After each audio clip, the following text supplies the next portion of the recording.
Bismillahirrahmanirrahim. Assalamu alaikum, my dear students. Students, I am Saifullah Bhatti, your chemistry teacher.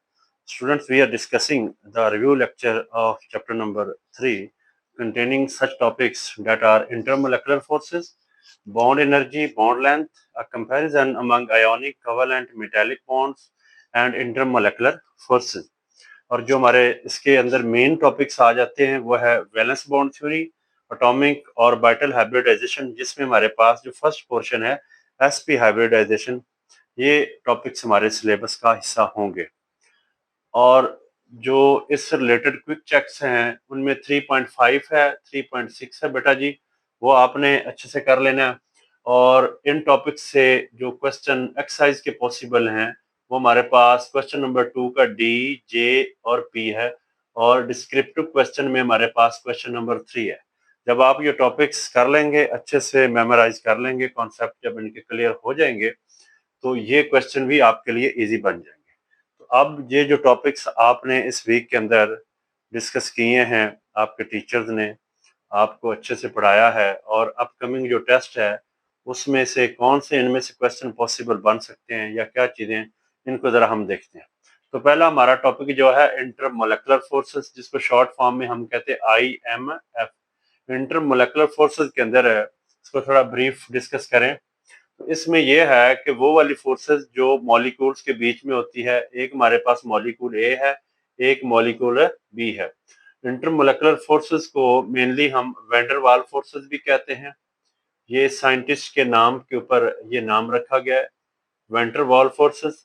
ये true bonds नहीं होते, ये जो covalent और आयोनिक बॉन्ड्स होते हैं उनकी तरह नहीं होती, बल्कि ये मॉलिक्यूल के अंदर कुछ वीक फोर्सेस होती हैं जिसको इस तरह डॉटेड से शो किया जाता है। ये हमारे पास इंटरमोलेकुलर फोर्सेस होती हैं जो मॉलिक्यूल्स के बीच में होती हैं। और ये वाली जो फोर्सेस होती हैं, ये हमारे पास जो मटेरियल्स होते हैं, जो सब्सटेंसेस होती हैं, उनकी फिजिकल स्टेट्स के ऊपर इफेक्ट करती है। अगर ये गैसेस होंगी, गैस फॉर्म में, सॉरी वीक होंगी, तो वो मटेरियल गैसियस फॉर्म में एग्जिस्ट करेगा। अगर उसके कंपैरेटिवली स्ट्रांग होंगी तो वो मटेरियल लिक्विड फॉर्म में होगा।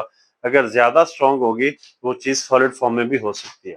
तो अब जो इंटरमोलेकुलर फोर्सेस हैं, इनका जो मेन पर्पस है, ये मॉलिक्यूल्स को एक दूसरे के क्लोज लेकर आती हैं, पार्टिकल को एक दूसरे के पास लेके आती है।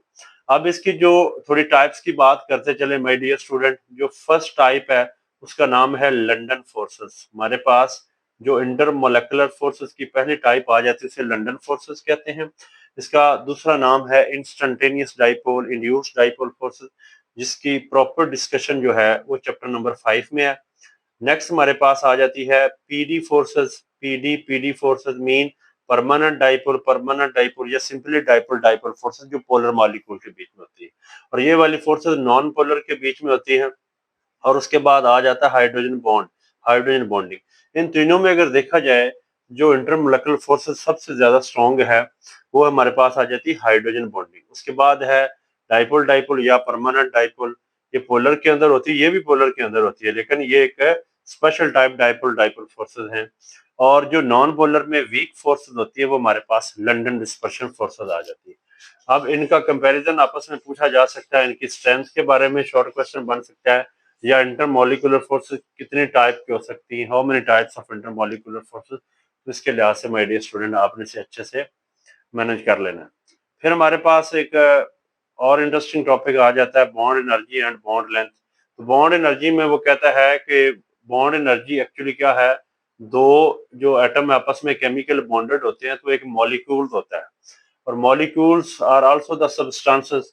तो कोई अगर सब्सटेंस को अगर हम उसके लिए कैटेगोरिकली 1 मोल कहते हैं, हमारे पास वो सब्सटेंस 1 मोल है, उसके अमाउंट की बात करेंगे तो उसके सारे बॉन्ड्स को ब्रेक करने के लिए, यानी कि 1 मोल मेरे पास कोई मटेरियल है, उसके अगर इस तरह के ये सारे बॉन्ड ब्रेक करने के लिए जो हमारे पास एनर्जी बेटा जी रिक्वायर्ड होगी, हम उसे बॉन्ड एनर्जी कहते हैं। मीन के जो बॉन्ड को ब्रेक करने के लिए, बॉन्ड को डिसोसिएट करने के लिए, उसे हम बॉन्ड एनर्जी, बॉन्ड इंथैल्पी का नाम कह सकते हैं, या बॉन्ड डिसोसिएशन एनर्जी कहेंगे। यानी कि ये मटेरियल के अंदर जो हमारे पास पार्टिकल एक दूसरे के साथ बॉन्डेड होते हैं, उन पार्टिकल्स को ब्रेक करने वाली जो फोर्सेस हैं, सॉरी, उसके लिए जो एनर्जी रिक्वायर्ड है, दैट इज बॉन्ड एनर्जी।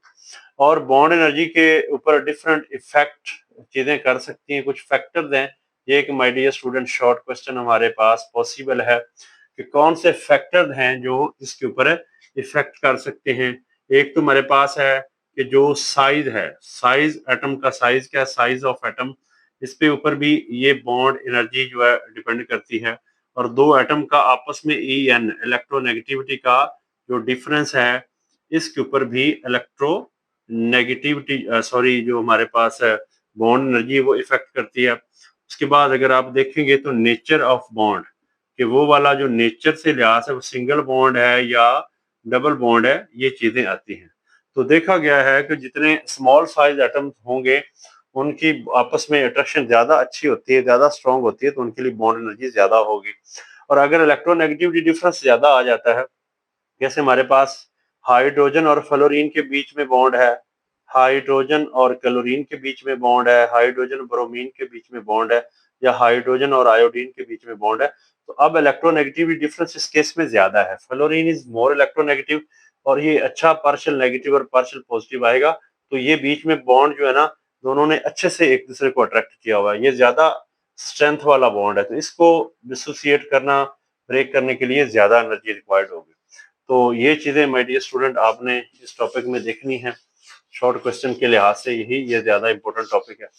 और बॉन्ड लेंथ की बात करें तो वो ये है कि जो हमारे पास दो एटम हैं आपस में और ये कोवेलेंटली बॉन्डेड है, इसका ये सेंटर है, ये सेंटर है, तो दोनों के जो न्यूक्लियस हैं हम अब उनको प्लूरल फॉर्म में न्यूक्लियाई कहेंगे। मान लिया कि हमारे पास एक एटम ए है और ये हमारे पास एटम बी है। जैसे हम कहते हैं ए को हम कहते हैं कि ये कार्बन का एलिमेंट है, कार्बन एक एलिमेंट है, उसका एटम C1 है, ये हमारे पास उसका दूसरा एटम है, ये हमारे पास C2 है।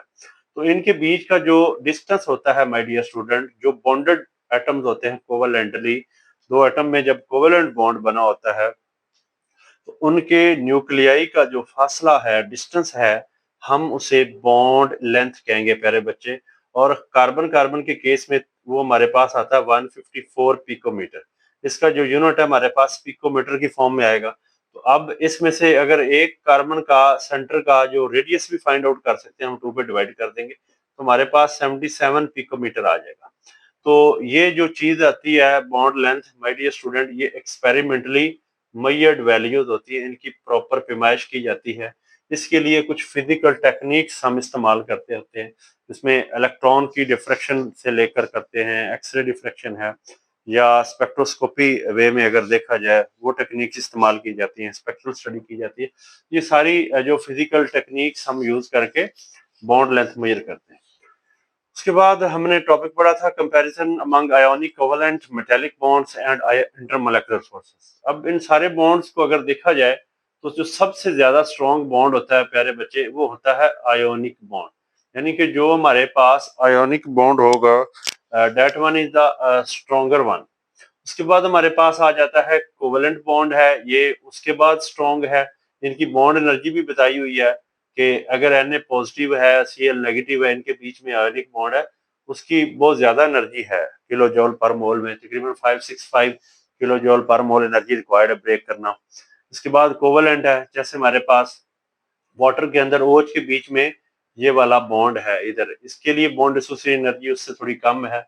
उसके बाद हमारे पास अगर कंपैरेटिवली देखा जाए तो मेटालिक बॉन्ड आ जाता है। मेटालिक बॉन्ड जो है वो कोवेलेंट बॉन्ड से वीक होता है, क्योंकि मेटल्स के एटम्स के अंदर जो इलेक्ट्रॉन्स की डिस्ट्रीब्यूशन होती है वो काफी डीलोकलाइज्ड होती है। दो न्यूक्लियाई के बीच में इलेक्ट्रॉन्स जो होते हैं वो थोड़ा डिफ्यूज फॉर्म में होते हैं, डीलोकलाइज्ड फॉर्म में होते हैं, इसलिए ये बॉन्ड है कोवेलेंट बॉन्ड की निस्बत वीक है। यानी कि इसके बॉन्ड को तोड़ना उसके लिए थोड़ी कम एनर्जी चाहिए, तकरीबन 100 टू 200 किलो जॉल पर मोल। ये तो हमारे पास प्योर बॉन्ड होते हैं, जिसके इन्हें केमिकल बॉन्ड कहते हैं, इसके अंदर प्रॉपर इलेक्ट्रॉन्स ने पार्टिसिपेट किया होता है। और इनकी अगर स्ट्रेंथ की बात करें, आयोनिक फर्स्ट पे, फिर कोवेलेंट है, फिर मेटालिक है, और बाद में इंटरमोलिकुलर फोर्सेस आ जाते हैं जिसको हमने देखा था, और उसकी डिटेल भी हमने ले ली थी कि इंटरमोलिकुलर फोर्सेस में स्ट्रॉन्गर वंस जो हैं वो हमारे पास हाइड्रोजन बॉन्ड है, फिर डाइपोल डाइपोल है, और जो वीकेस्ट फोर्सेस हैं वो हमारे पास लंदन डिस्पर्शन फोर्सेस हैं, जो कि नॉन पोलर के बीच में होती हैं। ये चीजें करने के बाद प्यारे स्टूडेंट, आपने जो इंतहाई इंपॉर्टेंट टॉपिक्स है हमारे इस चैप्टर के, उनमें से VBT है और हाइब्रिडाइजेशन है, जो कि हमारे अपकमिंग टेस्ट का हिस्सा है। तो वैलेंस बॉन्ड थ्योरी जो है, इसका जो कॉन्सेप्ट है, जो इसको एक्सटेंड करने वाले साइंटिस्ट थे वो थे पॉलिंग था और स्लेटर था। इन्होंने 1931 के अंदर मॉलिक्यूल्स की जो शेप्स है उसके ऊपर अप्लाई किया। तो वीबीटी जो है, वैलेंस बॉन्ड थ्योरी, ये नाम से ही नजर आ रहा है कि इसके अंदर कुछ वैलेंस इलेक्ट्रॉन की बात होगी। और वो वैलेंस इलेक्ट्रॉन सिंपली नहीं होंगे, वो वैलेंस इलेक्ट्रॉन जिन ऑर्बिटल्स के अंदर होते हैं माय डियर स्टूडेंट, हम उनकी बात करेंगे। और वो जो ऑर्बिटल्स होंगे वो वैलेंस शेल वाले होंगे और हाफ फील्ड होंगे। जो हाफ फील्ड एटॉमिक ऑर्बिटल्स हैं प्यारे बच्चे, वो आपस में ओवरलैप करेंगे। ओवरलैप मीन वो एक दूसरे के साथ कोइंसाइड होंगे और मिलके कोवलेंट बॉन्ड बनाएंगे। ये इसका मेन जो है वो इसका अजम्पशन है कि half field atomic orbitals overlap करते हैं, मिलते हैं और दो एटम के बीच में बॉन्ड बनता है। जैसे हमने लेविस और कोसल के कॉन्सेप्ट के मुताबिक देखा था कि हाइड्रोजन के पास एक इलेक्ट्रॉन है, इसके पास इलेक्ट्रॉन है। ऑक्टेट रूल के मुताबिक स्टेबल होने के लिए ये अपने अपने इलेक्ट्रॉन इस तरह शेयर करते हैं और ये बीच वाला बॉन्ड बन जाता है। लेकिन जो वीबीटी का कंसेप्ट है वो कहती है कि ये जो कोवेलेंट बॉन्ड बना है इसके पीछे एटॉमिक ऑर्बिटल्स की ओवरलैपिंग है। यानी कि ये जो एटम्स हैं इनके जो वैलेंस इलेक्ट्रॉन जिन ऑर्बिटल्स के अंदर लाई करते हैं, एटम्स के अंदर शेल्स हैं, सब शेल्स हैं और उनके अंदर उनकी ओरिएंटेशन है in the form of orbitals. वो वैलेंस इलेक्ट्रॉन जो हैं वो अब आपस में ओवरलैप करेंगे और हमारे पास है कोवेलेंट बॉन्ड बनेगा। जैसे हम देखें, अगर हम इसी की बात कर लें हाइड्रोजन मॉलिक्यूल की, यानी कि H2 का मॉलिक्यूल कैसे बनता है, तो इसके अंदर प्यारे बच्चे जो है हाइड्रोजन के ऑर्बिटल अब आपस में करेंगे ओवरलैपिंग। और हाइड्रोजन का जो ऑर्बिटल है वैलेंस शेल वाला, वो हमारे पास s ऑर्बिटल आता है। यानी कि अगर हम देखें ये हाइड्रोजन एक है, ये हमारे पास दूसरा हाइड्रोजन है, इसका एटॉमिक नंबर 1 है, इसका भी है। इसकी अगर हम इलेक्ट्रॉनिक कन्फिग्रेशन करें प्यारे स्टूडेंट 1s1 आएगी और इसकी भी हमारे पास वही 1s1 आएगी। तो s की शेप यू नो स्फेरिकल होती है, इस s की शेप भी जो हमारे पास स्फेरिकल होगी, ये भी 1s है, ये भी 1s है। अब ये एक हाइड्रोजन का सेंटर था, ये दूसरे का था, इन्होंने अब आपस में मिलना है, कोइंसाइड होना है, ओवरलैप करना है। तो इनके बीच में जब ओवरलैपिंग करेंगे मतलब एक दूसरे के साथ मिल जाएंगे, और जब मिलेंगे तो मिलने के बाद जो इनकी इलेक्ट्रॉन डेंसिटी होती है दो न्यूक्लियाई के बीच में आ जाती है। ये वीबीटी का कंसेप्ट है कि ऑर्बिटल मिलते हैं, जब कंबाइन होते हैं, ओवरलैप करते हैं, तो उनके अपने अपने इलेक्ट्रॉन दोनों न्यूक्लियाई के बीच में, यानी कि एक सेंटर ये था, एक ये था, अब इलेक्ट्रॉन डेंसिटी मैक्सिमम होगी दो न्यूक्लियाई के बीच में, और वो एक जैसी होगी, सिमेट्रिकल होगी। और वो इलेक्ट्रॉन डेंसिटी सिमेट्रिकल होना ही उनके बीच में इस बॉन्ड को शो करता है। ये हाइड्रोजन का था और ये भी हाइड्रोजन का था, और यही हमारे पास मॉलिक्यूलर फॉर्म में हाइड्रोजन होती है। ये हमारे पास है वीबीटी का कॉन्सेप्ट है। और अगर ये लीनियर ओवरलैपिंग कर रहे हैं तो ये सिग्मा बॉन्ड बन रहा है। इस तरह अगर मिल रहे हैं head to head, end to end इनकी ओवरलैपिंग हो रही है, लाइन ज्वाइनिंग के अंदर ये ओवरलैप कर रहे हैं, तो हमारे पास सिग्मा बॉन्ड है। और सिग्मा बॉन्ड जो होता है वो स्ट्रॉन्गर बॉन्ड होता है, और जो सिंगल बॉन्ड बनता है वो होता ही सिग्मा बॉन्ड है। Every single bond is the sigma bond, and sigma bond is the stronger bond because it formed by the linear overlapping of half filled atomic orbital। और इसके अंदर हमारे पास s ऑर्बिटल भी लीनियर ओवरलैपिंग कर सकता है, p orbital भी linear overlapping करते होते हैं। उसके बाद इसके डिफरेंट स्ट्रक्चर है हमारे पास, उनकी प्रॉपर डिटेल जो है वो माय डियर स्टूडेंट आपने लेक्चर्स के अंदर ले ली होगी। अगर हम देखें तो हमारे पास एक स्ट्रक्चर है, चलें हम F2 की बात कर लेते हैं या Cl2 मॉलिक्यूल की बात कर लेते हैं। इसका मतलब इसमें एक ये क्लोरीन है, दो क्लोरीन, इन दो क्लोरीन के ऑर्बिटल ने आपस में ओवरलैपिंग करनी है। जब इनकी इलेक्ट्रॉनिक कन्फिगरेशन की जाती है तो इनका एंड पे हमारे पास एक हाफ फील्ड p ऑर्बिटल बचता है, एक का। इस तरह दूसरे का भी इस तरह p ऑर्बिटल हमारे पास मिलता है, दोनों में एक एक इलेक्ट्रॉन है, मीन के दोनों हाफ फील्ड है। तो जब हाफ फील्ड एटॉमिक ऑर्बिटल जब भी मिलते हैं तो उनके बीच में कोवेलेंट बॉन्ड बनता है। तो ये भी लीनियर ओवरलैपिंग करेंगे आपस में। जब प्यारे स्टूडेंट ये एक दूसरे के साथ ऐसे मिलते हैं तो इनके मिलने से इलेक्ट्रॉन डेंसिटी जो है वो दोनों न्यूक्लियाई के बीच में बन जाएगी, यानी कि फैल जाएगी, एक्सपैंड कर जाएगी। और ये ओवरलैपिंग करने के बाद इलेक्ट्रॉन डेंसिटी दोनों न्यूक्लियाई के बीच में आती है, और जिस वजह से उनके बीच में इस तरह का सिंगल बॉन्ड बन जाता है। ये सेंटर क्लोरीन का था, ये क्लोरीन का था, तो ये मिलके Cl2 हमारे पास बन जाएगा। और भी अगर हम इसके स्ट्रक्चर करना चाहें तो कर सकते हैं, वो भी बिल्कुल इसी तरह ही प्रोसेस, इसी प्रोसेस से गुजरते हैं। नेक्स्ट हमारे पास आ जाता है, क्योंकि ये हमारे पास my dear student review lecture होता है, जिसके अंदर हमने जस्ट ब्रीफ करना होता है कि ये हमारे टॉपिक्स हैं, ताकि आपको एक टच मिल जाए और टॉपिक्स को अच्छे से मेमोराइज करने में आपके लिए आसानी हो जाए। इसलिए ये एक शॉर्ट टाइम के अंदर आपको इसका रिव्यू दिया जाता है। एटॉमिक ऑर्बिटल हाइब्रिडाइजेशन जो है, ये हमारे पास पार्टिसिपेट कर रहा है हमारे टेस्ट के अंदर। उसमें सिर्फ हमने sp हाइब्रिडाइजेशन करनी है। अब हाइब्रिडाइजेशन की जरूरत क्यों पेश आई है? पहली बात तो ये है कि जो वीवीटी है वो अनहाइब्रिड ऑर्बिटल की बात करती है, यानी कि ऑर्बिटल आपस में ओवरलैपिंग करते हैं, कोवैलेंट बॉन्ड बनता है। यहाँ भी सेम कॉन्सेप्ट है, लेकिन यहाँ पे अनहाइब्रिड ऑर्बिटल नहीं होने, हाइब्रिड होने, यानी कि ऑर्बिटल्स जो होंगे उनकी जो एनर्जी है वो कंबाइन होने से पहले उनकी एनर्जी भी डिफरेंट है, स्लाइटली डिफरेंट एनर्जी है, और उन ऑर्बिटल की जो शेप है वो भी डिफरेंट है कंबाइन होने से पहले, मिक्स होने से पहले।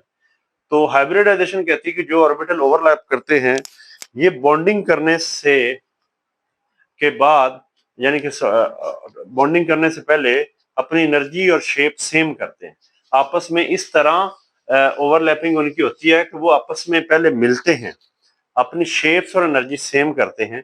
जैसे हम मान लेते हैं हमारे पास एक मॉलिक्यूल है BeCl2। अब BeCl2 का वैसे तो हमने बॉन्ड चेक किया है, इस तरह लिनियर स्ट्रक्चर बनता है और इसकी डाइपोल मोमेंट भी हमने देखी थी कि 0 होती है। ये चीजें ऑलरेडी हमने कर ली है, लेकिन हम हाइब्रिडाइजेशन के कॉन्सेप्ट को यहाँ अप्लाई करते हैं। जैसे sp3 हाइब्रिडाइजेशन के अकॉर्डिंग इसका स्ट्रक्चर भी पूछा गया है, तो इसका एटॉमिक नंबर 4 होता है प्यारे बच्चे। अगर हम इलेक्ट्रॉनिक कॉन्फ़िगरेशन करेंगे तो हमारे पास 1s2 है, 2s2 है, और जो 2p है वो हमारे पास एम्प्टी है, यानी कि 2p ऑर्बिटल जो है ये है उसी शेल के अंदर बेरिलियम के साथ है, लेकिन वो हमारे पास एम्प्टी पाया जाता है। यानी कि हमारे पास 1s है, इसमें 2 इलेक्ट्रॉन है और 2 इलेक्ट्रॉन इसके अंदर है, और p के 3 ऑर्बिटल होते हैं और ये हमारे पास एम्प्टी हैं, खाली हैं। अब और दूसरी बात, वैलेंस शेल नहीं हाइब्रिडाइजेशन करनी होती है, जितने अनहाइब्रिड होंगे उतने हाइब्रिड ऑर्बिटल होंगे। इसके अंदर हमने वैलेंस शेल वाले जो ऑर्बिटल हैं उनको लेना है और उनको फिर मिक्स करना है। ये हमारे पास ग्राउंड स्टेट है, मीन कि अभी इलेक्ट्रॉन जो हैं वो एक्साइटेड स्टेट में नहीं गए, अभी बॉन्डिंग में हिस्सा नहीं लिया। जब बॉन्डिंग में हिस्सा लेंगे तो यहाँ से एक इलेक्ट्रॉन माइग्रेट कर जाता है।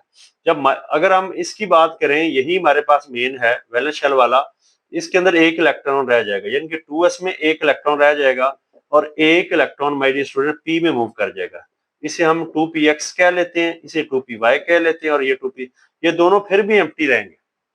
अब एक px वाला है हमारे पास, एक py वाला है, इन्होंने अब आपस में मिक्स होना है, हाइब्रिड होना है। अब इनकी एनर्जी और शेप डिफरेंट है, जब मिल जाएंगे इनकी एनर्जी और शेप सेम हो जाएगी। जब सेम हो जाएगी उसे हाइब्रिड ऑर्बिटल कहेंगे। उन्होंने फिर जो क्लोरीन के ऑर्बिटल जैसे अभी हमने पढ़े थे उनके साथ ओवरलैपिंग करके ये बॉन्ड बना लेना है। तो देखिएगा अब हम हमारे पास जो ऑर्बिटल आए हैं, ये एक आया है 2s और एक आया हमारे पास 2px। अब ये भी हमारे पास हाइब्रिड होना चाहता है, ये भी हाइब्रिड होना चाहता है, यानी कि s की शेप हम ये बनाते हैं जो कि स्फेरिकल होती है प्यारे स्टूडेंट 2s, और एक हम जो है p की शेप बनाते हैं that look like a dumbbell. अब इन्होंने आपस में हाइब्रिड होना है, एक दूसरे के साथ मिक्स होना है। जब मिक्स हो जाएंगे, अब देखें इनकी इसकी एनर्जी लो है, इसकी एनर्जी हाई है, पी की एनर्जी एस से हाई है, क्योंकि ये दोनों सेकंड शेल के अंदर पाए जाते हैं। ये ज्यादा न्यूक्लियस के पास है, ये थोड़ा अवे है, इसकी एनर्जी लो है, इसकी लो है और इसकी हाई है, और दोनों की शेप भी डिफरेंट है। ये डंबल की तरह हमारे पास, और ये हमारे पास स्फेरिकल है। अब जब ये मिक्स हो जाएंगे, इनकी शेप कुछ दोनों की सेम हो जाएगी, कुछ यूं हो जाएगी, इस तरह दोनों की शेप सेम हो जाएगी।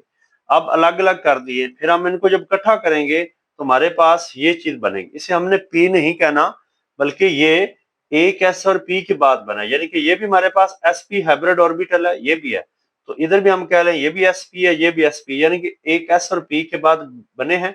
यहाँ पे ये हिस्सा जो है ये s को शो कर रहा है, और ये लोब जो है ये हमारे पास p को शो कर रहे हैं। अब माय डियर स्टूडेंट, इसको उठा के हम यहाँ लाते हैं, ये sp हाइब्रिड ऑर्बिटल बन चुके हैं हमारे पास प्यारे स्टूडेंट बेरिलियम के। अब इन्होंने क्लोरीन के साथ ओवरलैपिंग करनी है। हाइब्रिड हुए हैं बेरिलियम के सेंट्रल एटम और क्लोरीन का जिसने ओवरलैपिंग करनी है वो हमारे पास अनहाइब्रिड ही रहेगा और वो वैलेंस शेल वाला लेना है जो कि हाफ फील्ड है, उसने ओवरलैपिंग करनी है। और वो अभी अभी हमने स्ट्रक्चर में देखा था वो कुछ यूं है और ये इस तरह ओवरलैपिंग आपस में कर लेंगे। ये क्लोरीन का ऑर्बिटल है प्यारे स्टूडेंट और ये सेंटर में बेरिलियम का है, यानी कि ये हमें बेरिलियम का मॉलिक्यूल शो हो रहा है, सॉरी उसका सेंट्रल एटम है। और ये जब ओवरलैपिंग करेंगे same like concept of VBT और मिलके इस तरह कोवेलेंट बॉन्ड बनाते हैं, ये भी ओवरलैपिंग करेंगे कोवेलेंट और सिंगल बॉन्ड बन रहा है क्योंकि ये हेड टू हेड ओवरलैपिंग हो रही है। और ये क्लोरीन आ जाएगा हमारे पास और एक है ये क्लोरीन आएगा और ये बिल्कुल स्ट्रेट फॉर्म में पड़ा हुआ है। इसकी जो ज्योमेट्री होती है इसे हम प्यारे स्टूडेंट लीनियर ज्योमेट्री कहते हैं और लीनियर ज्योमेट्री का जो एंगल होता है दैट इज 180 डिग्री। तो इस तरह की चीजें जो हैं हम हाइब्रिडाइजेशन में देखेंगे कि अनहाइब्रिड जो ऑर्बिटल्स हैं वो बॉन्डिंग करने से पहले अपनी शेप एनर्जी सेम करते हैं यानी कि हाइब्रिड हो जाते हैं। तो ये था हमारा एक brief description about such type of contents known as review lecture about the chapter number 3 chemical bonding. I am hopeful my dear student कि आपने कुछ अचीव किया होगा। Thank you.